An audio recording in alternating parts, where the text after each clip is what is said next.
ஹே next எக்ஸ்வாட் எல்லோரும் எப்படி இருக்கீங்க? ஒரு விஷயம் யோசிச்சு பாருங்கள். இப்போது நீங்கள் வந்து லைட் ஆஃப் பண்ணிட்டு ஃபோனை சைடில் வச்சுட்டு தூங்க போகிறீங்கன்னு வைங்களேன். உங்களுக்கு தூக்கம் வரல, என்னவா இருக்கும்னு நினைக்கிறீங்க? உங்கள் மைண்டு மட்டும் ஆஃபே ஆகாது. ஏன்னு ஒரு தடவை யோசிச்சு பாருங்களேன். சிம்பிள் தான். நாளைக்கு என்ன பண்ண போகிறோம், இன்றைக்கி ஏன் இப்படி நடந்துச்சு, நேற்று அப்படி நம்ம பண்ணியிருக்க வேண்டாமோ, இப்படியெல்லாம் பல கேள்விகள் நம்ம மைண்டில் ஓடிக்கிட்டே இருக்கும்ல. இதுக்கு பேர் தான் ஓவர் திங்கிங்னு சொல்லுவாங்க. நடந்த விஷயத்தை பற்றி யோசிச்சுக்கிட்டே இருக்கிறதும் சரி, நாளைக்கு என்ன பண்ண போகிறோங்கிறத பற்றி யோசிக்க போகிறதும் சரி, இது எல்லாமே வந்து ஓவர் திங்கிங் தான்.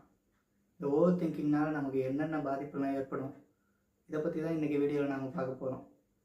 Welcome to Nandhas nexus. நான் உங்கள் நந்தா.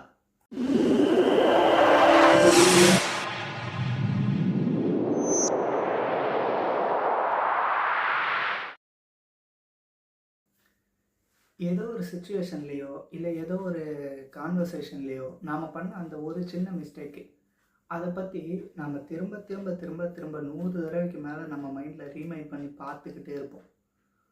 அது வந்து மேபி ஓவர் திங்கிங்ன்றது வந்து ஒரு சில பேருக்கு வந்து இது வந்து ரொம்ப சாதாரண விஷயம் அப்படின்னு தோணலாம். ஆனால் இது வந்து ஓவர் திங்கிங் அப்படிங்கிறது வந்து நம்மளோட லைஃப்பை வந்து சைலண்ட்டாக அழிக்கிற ஒரு எனிமி மாதிரி. இப்போது நீங்கள் சாதாரணமாக யோசிக்கிறதோ இல்லை திங்க் பண்ணுறதோ வந்து தப்பே கிடையாது. உண்மையாக பார்த்தீங்கன்னா thinking is a powerful for humans. நீங்கள் திங்க் பண்ணி ஒரு விஷயத்தை சால்வ் பண்ணுறீங்க அப்படின்னா அது வந்து எந்த பிரச்சனையுமே கிடையாது. ஆனால் ஓவர் திங்கிங்ன்றது உங்கள் லைஃபை அழிக்கக்கூடிய ஒரு எனிமி மாதிரி. இப்போ உதாரணத்துக்கு நான் ஒரு எக்ஸாம்பிள் சொல்கிறேன்னே. இப்போ வந்து ஒரு எக்ஸாம் நீங்கள் எழுதிக்கிட்டு இருக்கீங்கன்னு வைங்களேன். அதை எழுதியே முடிச்சிட்டிங்க. அதை எழுதிக்கிட்டு இருக்கும்போதே உங்கள் எக்ஸாமில் இருக்கிற அந்த டீச்சர் வந்து இப்போ உங்களையே பார்த்துக்கிட்டு இருக்காங்க அப்படின்னா உங்களுக்கு என்ன தோணும்? ஏன் இவங்க நம்மளையே பார்த்துட்டு இருக்காங்க அப்படின்னு சொல்லிட்டு ஏதாவது ஒரு விஷயத்தில் வந்து அது உங்களுக்கு ஓவர் திங்கிங்கில் வேறு விஷயமா போகலாம். இப்போ நீங்கள் எக்ஸாம் எழுதி முடிச்சுட்டு வெளியே வந்துட்டீங்கன்னு வைங்களேன்.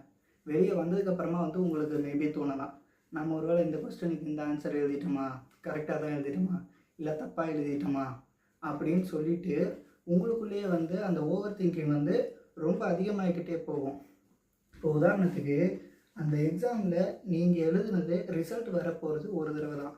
ஆனால் நீங்கள் வந்து நம்ம தப்பாக எழுதிட்டோமா இல்லை ரைட்டாக எழுதிட்டோமா அப்படிங்கிறத யோசிச்சு யோசிச்சு யோசிச்சு யோசிச்சு அது வந்து 100 தடவைக்கு மேலே நீங்களே வந்து ஒரு ரிசல்ட்டை கொடுத்துப்பீங்க. இதுதான் வந்து ஓவர் திங்கிங்னு சொல்கிறது. அந்த எக்ஸாமில் நீங்கள் ஃபெயில் ஆகிட்டாலுமே உங்களுக்கு வந்து அதுவே வந்து லைஃப் கிடையாது, அதோட லைஃப் முடிஞ்ச போகிறதும் கிடையாது. அந்த இதில் நீங்கள் ஃபெயில் ஆகிட்டாலுமே உங்களுக்கு வந்து இன்னொரு சான்ஸ் கண்டிப்பாக கிடைக்கும். ஆனால் நம்ம ஃபெயில் ஆகிட்டா என்ன பண்ணுறது, லைஃப் இப்படியே போயிடுமா இப்படின்னு நம்ம ஓவர் திங்க் பண்ணுறதுனாலேயே நம்மளோட அந்த லைஃப் சைக்கிள்ங்கிறது வந்து நம்மளே வந்து நம்ம லைஃப்பை வந்து டேமேஜ் பண்ணிக்கிற மாதிரி இருக்கும். இந்த ஓவர் திங்கிங் அப்படிங்கிறது பார்த்திங்கன்னா இப்போ சமீபமான சில வருடங்களில் தான் வந்து இது ரொம்ப அதிகமாக இருக்குது. இப்போது ஒரு பையன் வந்து படித்து முடிச்சுட்டு வேலைக்கு போகிறான்னு வைங்களேன். அந்த பையன் மேலே அந்த குடும்பத்தோட ஒட்டுமொத்த எக்ஸ்பெக்டேஷனும் வந்துடும். நம்ம பையன் வந்து நம்மளை படித்து நம்ம குடும்பத்தை வந்து மேலே கொண்டு போயிடுவான், நம்மளோட ஹஸ்பண்ட் நம்மளுக்காக சம்பாதிச்சு நமக்காக என்ன வேணால் பண்ணுவார்.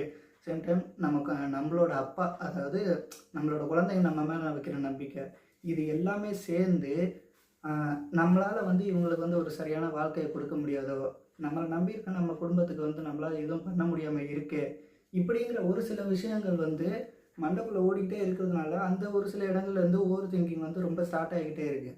இப்போ உதாரணத்துக்கு யூடியூப்பில் வந்து நாம் பார்க்குற செலிப்ரிட்டிஸ் வந்து மில்லியனர்ஸாக இருக்காங்க. அண்டு இன்ஸ்டாகிராமில் எல்லாருமே வந்து சந்தோஷமாக இருக்காங்க. இதை பற்றி நம்ம சேனல்லே வந்து ரீசெண்டாக ஒரு வீடியோவுமே போட்டிருக்கோம்.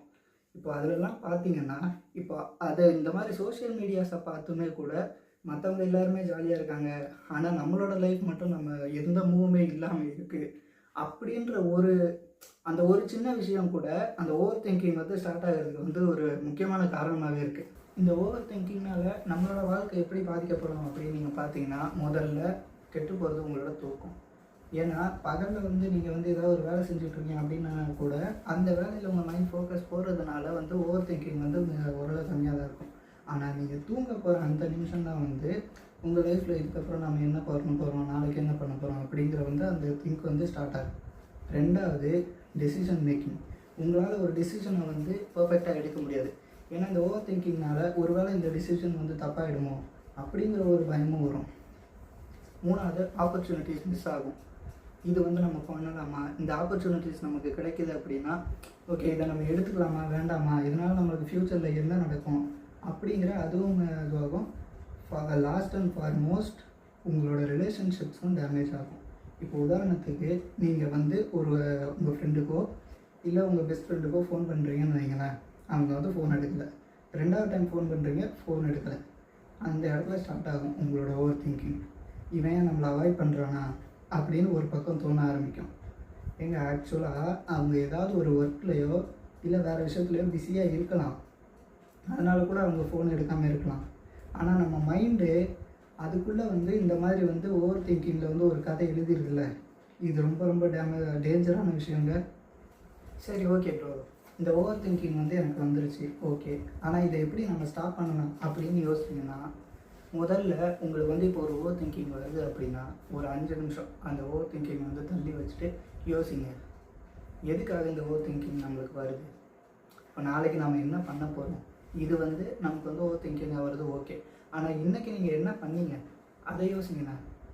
இன்றைக்கி இப்போ சப்போஸ் நீங்கள் ஏதாவது யாருக்காவது ஒரு நல்லது பண்ணிடலாம், யாராவது உங்களை பாராட்டிடலாம், அதை யோசிச்சு பாருங்கள். ஏதாவது இந்த மாதிரி ஓவர் திங்கிங் வந்ததுன்னா கண்ணை மூடி ஒரு 5 நிமிஷம் மூச்சை நல்லா இழுத்து விடுங்கண்ணே. அந்த 5 நிமிஷம் வந்து மைண்ட் நல்லா காம் ஆகும்ல. அப்படி இல்லை அப்படின்னா ஃபோன் டிடாக்ஸ்ன்னு சொல்லுவாங்க, அந்த டோபமைன் டிடாக்ஸ் அதெல்லாம் சொல்லுவாங்கல்ல. இதுக்குன்னு வந்து யூடியூப்பில் வந்து நிறைய வீடியோஸ்லாம் இருக்குது, அது கூட நீங்கள் பார்க்கலாம்.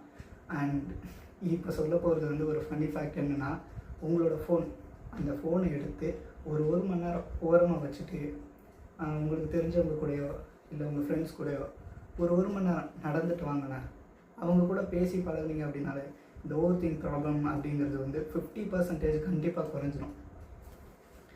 உண்மையாக நடக்கிற விஷயம் என்ன அண்டு நாம் வந்து இமேஜினேஷனில் ஓவர் திங்கிங்கில் பண்ணுற விஷயம் என்ன, இதுக்கு வந்து நாம் வந்து வித்தியாசத்தை கண்டுபிடிச்சிட்டோம் அப்படின்னாலே வந்து இந்த ஓவர் திங்கிங்லேருந்து நம்ம வந்து ஈஸியாக வெளியே வந்துடலாங்க.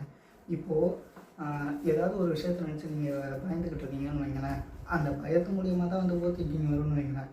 அந்த விஷயத்தை நினச்சி நம்ம எதுக்காக பயப்படணும். இப்போ உதாரணத்துக்கு நீங்கள் வந்து உங்கள் ஆஃபீஸ்லேயோ ஏதோ ஒரு சின்ன தப்பு உங்கள் ஃப்ரெண்டுக்கிட்ட வந்து சண்டை போட்டிங்கன்னு வைங்களேன், இப்போ வீட்டுக்கு வந்துட்டு இந்த மாதிரி நம்ம அவங்ககிட்ட பேசியிருக்கக்கூடாது அப்படின்னு நீங்கள் யோசிக்கிறத விட சும்மா உங்கள் ஃப்ரெண்டுக்கு வந்து ஒரு ஃபோன் பண்ணி சாரிடா சாரி அப்படின்னு சொல்லிட்டு சும்மா ஒரு 5 நிமிஷம் பேசி பாருங்க, அந்த இடத்துல ப்ராப்ளம் சால்வ் ஆகிடும்ல. அவ்வளோதான். ஒரு விஷயத்த நல்லா புரிஞ்சுக்கோங்க நண்பர்களே, நம்மளோட மைண்டு, அதாவது நம்ம யோசிக்கிற நம்மளோட மைண்டுங்கிறது நம்மளோட ஒன் ஆஃப் த பார்ட்டு தான். அதை வந்து நாம் தான் கண்ட்ரோல் பண்ணணும். நாம் கண்ட்ரோலை வச்சுக்கிட்டோம் அப்படின்னா வந்து மேக்ஸிமம் இந்த மாதிரி ப்ராப்ளம் வராது.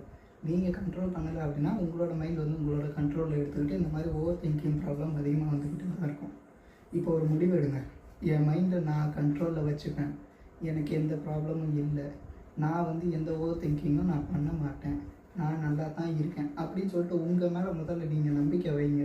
உங்கள் வாழ்க்கையில் நீங்கள் கண்டிப்பாக ஜெயிப்பீங்க. ஓகே நண்பர்களே, இன்றைக்கி வீடியோ உங்களுக்கு பிடிச்சிருக்குன்னு நான் நம்புகிறேன். இந்த வீடியோ உங்கள் ஃப்ரெண்ட்ஸும் பார்க்கணுன்னு நினச்சிங்கன்னா ஷேர் பண்ணுங்கள். இந்த வீடியோவை பற்றி உங்களுக்கு ஏதாவது கமெண்ட்ஸ் இருந்துச்சுன்னா கமெண்ட் செக்ஷனில் போடுங்க. இந்த வீடியோ சப்ஸ்கிரைப் பண்ணுங்கள். நன்றி.